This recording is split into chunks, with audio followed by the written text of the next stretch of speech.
მე მაგალითად ძალიან მყავს კრიტიკის მიღება ხოლმე და როცა რაღაც მეუბნება რომ აი ეს არ არის საუბრობ და ეს ჯობია ყოველთვის მიყავს ხოლმე ამის მიღება და გადახარშვა მაინც სოლუმცია რომ ანუ იქნებ მართალია ეს ადამიანი და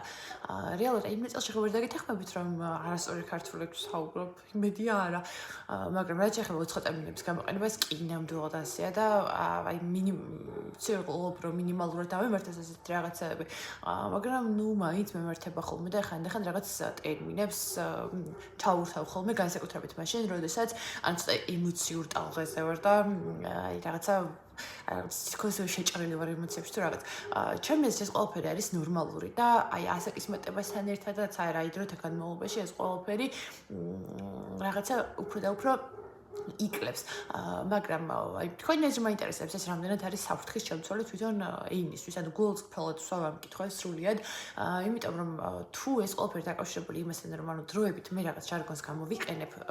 უცხო ტერმინებიდან და ძირითადად რატომ ვიყენებთ ხო ახლა მაგალითად ყველს გვიყვარს რაღაც უცხო ენაზე რაღაცების ყურება და შესაბამისად ეს ჟარგონები ჩამოდის იქიდან ანუ იმ ენაზე რომ მივეჩვევით რაღაც კონკრეტულ თემატიკაზე საუბარს ნუ მე ავტომატურად გადმოგოქვს მაგრამ ეს ხდროთა განმავლობაში იკლებს და მე მაინტერესებს უბრალოდ თქვენ როგორ მიგაჩნიათ ანუ რამდენად წარმოადგენს ეს მომენტი danger საფრთხეს რამდენად წარმოადგენს თქვენი აზრით ეს ენისთვის. და რა თქმა უნდა, არ უნდა დამკვიდრდეს და ჩვენი ენას პატივი უნდა ვცეთ, მაგრამ ნუ ეხლა რაღაც ისეთი ტერმინები რა, ნუ მოკლედ შინაარსმოგვენი სწორი ქართული ჩამოვაყალიბე.